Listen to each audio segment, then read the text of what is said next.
تجتنبوا کبائر ما تنہون عنہ، اگر تم ان بڑے بڑے گناہوں سے بچ جاؤ گے جن سے ہم نے تمہیں روکا ہے، نکفر عنکم سیئاتکم، تو باقی سارے گناہ ہم تمہارے ویسے ہی معاف کر دیں گے، محو کر دیں گے،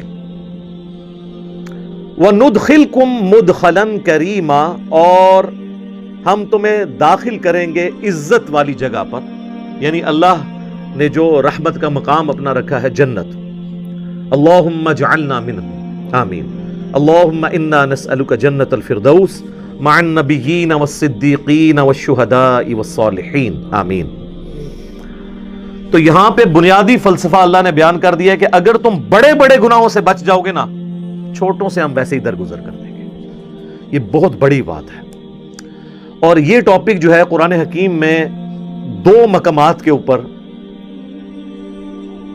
جو ہے وہ اس انداز میں بیان ہوا ہے کہ جس سے پوری ڈاکٹرن کلیئر ہو جائے گی۔ ایک مقام یہ ہے، اور ایک پارہ نمبر 27 کے اندر سورۃ النجم کی آیت نمبر ہے 32، وہ آیت بھی میں ساتھ کور کر دیتا ہوں تاکہ آپ کو کراس ریفرنس کے طور پہ یہ پتہ چل جائے۔ الذین یجتنبون کبائر الاثم، وہ لوگ جو کہ بڑے بڑے گناہوں سے بچ جاتے ہیں، والفواحش، اور بے حیائی کے کاموں سے، الا اللمم، سوائے چھوٹی موٹی چیزیں جو ہو جاتی ہیں، یعنی اس کو اللہ نے خود ہی بینیفٹ دے دیا، چھوٹی موٹی چیزوں کو ہم درگزر کر دیں گے۔ یہ الا اللمم، چھوٹی موٹی چیزیں۔ ان ربک واسع المغفرہ، بے شک تیرا رب وسیع مغفرت والا ہے۔ هو اعلم بکم، وہ تو تمہیں اس وقت سے جانتا ہے، اذ انشأکم من الارض، جب تم زمین سے پیدا ہوئے تھے، پھوٹے تھے زمین سے۔ انسان کی جو خوراک ہے وہ زمین سے آتی ہے، اور اسی خوراک کا جوہر ہے جو اللہ تعالیٰ نے مرد و عورت کے تعلق کے ساتھ پیدائش کا ذریعہ بنایا ہے، اس لیے الٹیمیٹلی ہر انسان بھی زمین سے ہی ہوگا۔ یہ ہے اس کے اندر باریکی۔ وَإِذْ أَنْتُمْ أَجِنَّةٌ فِي بُطُونِ أُمَّهَاتِكُمْ، اور وہ اس وقت بھی تمہیں جانتا ہے جب تم ایک جنین کی شکل میں، ایک ایمبریو کی شکل میں رحم مادر میں تھے، ماں کے شکم میں تھے، وہ اس وقت سے تمہیں جانتا ہے۔ یعنی اللہ تعالیٰ سے کون سی انسان کی چیزیں چھپی رہ سکتی ہیں؟ فَلَا تُزَكُّوا أَنفُسَكُمْ، تو مت کہا کرو اپنے آپ کو کہ میں بڑا پرہیزگار اور نیک ہوں، هُوَ أَعْلَمُ بِمَنِ اتَّقَىٰ، وہ خوب جانتا ہے کہ کون کتنا متقی ہے۔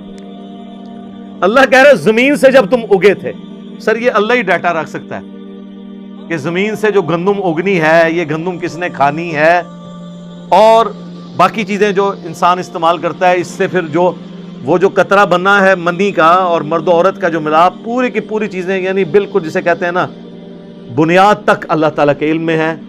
تو اللہ تعالیٰ کو کوئی اپنے نیکوکاری کا احسان نہیں جتا سکتا، اللہ کو پتا ہے کون کتنا نیک ہے۔ اس میں بھی آیا الا اللمم، ہم جو باریک چیزیں ہیں نا اس میں نہیں پڑیں گے۔ اگر موٹی موٹی چیزوں سے بچ لیا، لیکن اب وہ موٹی چیز میں ساتھ بے حیائی کو بھی ذکر کر دیا، یعنی بے حیائی اتنی موٹی تھی کہ اسے موٹی چیز میں سے بھی نکال کے الگ سے بیان کیا۔ ان تجتنبوا کبائر ما تنہون عنہ نکفر عنکم سیئاتکم وندخلکم مدخلا کریما، بڑے بڑے گناہوں سے بچو گے تو چھوٹے گناہوں سے ہم درگزر کر دیں گے اور تمہیں عزت کے مقام میں داخل کریں گے۔ یہاں پہ یہ فلسفہ بیان ہوا ہے کہ اللہ تعالیٰ کے لیے جو سینسٹیو ایریا ہے نا وہ بڑے بڑے گناہ ہیں، چھوٹے گناہوں سے وہ درگزر فرما دے گا، یعنی چھوٹے گناہ کی معافی مانگنے کی بھی ضرورت نہیں پڑے گی، وہ خود بخود آٹومیٹیکلی نیک اعمال سے معاف ہوتے جائیں گے۔ یہ مطلب ہے اس کا۔ بڑے گناہ تو معافی مانگنے سے اور آئندہ اس گناہ کو نہ کرنے کا پکا عہد کرنے سے معاف ہوں گے، لیکن چھوٹے گناہ نیکیوں سے آٹومیٹیکلی دھل جائیں گے۔ اس کانٹیکسٹ میں ایک آیت ہے جو اس فلسفے کو سپورٹ کرتی ہے، وہ ہے سورہ ہود کی آیت نمبر 114۔ وَأَقِمِ الصَّلَاةَ طَرَفَيِ النَّهَارِ وَزُلَفًا مِّنَ اللَّيْلِ، اور نماز کو قائم رکھو دن کے دونوں کناروں پر اور رات کے حصوں میں بھی۔ دن کے دونوں کناروں کے اوپر جو نماز ہے وہ اس کنارے پہ فجر ہے اور دوسرے کنارے پر ظہر اور عصر ہے، اور مغرب اور عشاء چونکہ غروب آفتاب کے بعد ہوتی ہے وہ رات کی نماز ہے۔ ان نمازوں کو مضبوطی سے پکڑ لو۔ ان الحسنات یذہبن السیئات، بے شک نیکیاں برائیوں کو مٹا دیتی ہیں، یعنی یہ نماز پڑھنا آٹومیٹکلی گناہوں کو معاف کر دے گا۔ ذالک ذکری للذاکرین، یہ تو ہے نصیحت ان لوگوں کے لیے جو نصیحت حاصل کرنا چاہیں، یہ ان کے لیے ہے۔ تو اس آیت کے تحت یہ پتہ چل گیا کہ جو نیک اعمال ہیں وہ گناہوں کو دھونے کا سبب بن جاتے ہیں۔ یہ جو سورہ ہود کی آیت میں نے پڑھی نا، آیت نمبر 114 اس کانٹیکسٹ میں ایک حدیث بھی ہے بخاری اور مسلم دونوں کے اندر، بڑی حیران کن حدیث ہے۔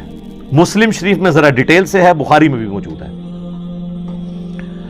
کہ ایک صحابی اللہ کے محبوب صلی اللہ علیہ وآلہ وسلم کے پاس حاضر ہوتے ہیں اور کہتے ہیں یا رسول اللہ، آج مجھ سے ایک ایسا گناہ ہو گیا ہے، آپ مجھے پاک فرما دیں۔ آج میں نے مدینہ شریف کے کنارے پر، یعنی شہر سے باہر گاؤں ایریا میں، ایک عورت کو گلے لگا لیا، لیکن میں نے اس کے ساتھ کوئی اور تعلق قائم نہیں کیا، یعنی وہ جو انٹر کورس والا، باقی میں نے اس کے ساتھ اس طرح کا معاملہ کیا، تو اب میرے لیے کوئی معافی؟ تو نبی صلی اللہ علیہ وآلہ وسلم نے خاموشی اختیار کر لی۔ جب وہ جانے لگا تو نبی علیہ السلام نے اسے واپس بلایا۔ اسی وقت نبی علیہ السلام پہ یہ آیت نازل ہوئی سورہ ہود کی 114۔ آپ نے یہ آیت تلاوت کی کہ دن کے دونوں سروں پر اور رات کے اوقات میں نماز کو قائم رکھو، بے شک نیکیاں گناہوں کو مٹا دیتی ہیں، محو کر دیتی ہیں۔ تو نبی علیہ السلام نے کہا کہ نماز پڑھو، تمہارا یہ گناہ معاف ہو جائے گا۔ اچھا، بعض لوگ اس سے سمجھتے ہیں کہ کوئی اگر ڈیٹس مارتا رہے لڑکیوں کے ساتھ، نماز پڑھ لے تو آٹومیٹکلی معاف ہو جائے گی، نہیں۔ اس پہ بھی اجماع ہے پوری امت کے علماء کا، چاہے سنی ہو یا شیعہ، کہ کسی چھوٹے گناہ کو چھوٹا سمجھ کے تکرار کے ساتھ کرنا بھی گناہ کبیرہ ہے۔ یہ تو ایک کبھی کبھار ہو جائے نا، لیکن وہ یہ تو نہیں تھا کہ نبی علیہ السلام نے اسے یہ کہا کہ ہاں روزانہ گلے لگا لیا کرو، اس کے بعد پھر نماز پڑھ لیا کرو، ایسا نہیں ہے۔ یعنی کبھی کبھار کوئی نفس سے مغلوب ہوا تو اس کی نیکیاں گناہوں کو محو کر دے گی۔ اسی کو سپورٹیو ایک اور حدیث ہے بخاری اور مسلم دونوں کے اندر، نبی صلی اللہ علیہ وآلہ وسلم نے فرمایا، بھلا بتاؤ تو اگر کسی شخص کے گھر کے آگے سے نہر گزرتی ہو اور وہ روزانہ اس میں 5 دفعہ غسل کرے تو اس کے جسم پہ کوئی میل باقی رہ جائے گا؟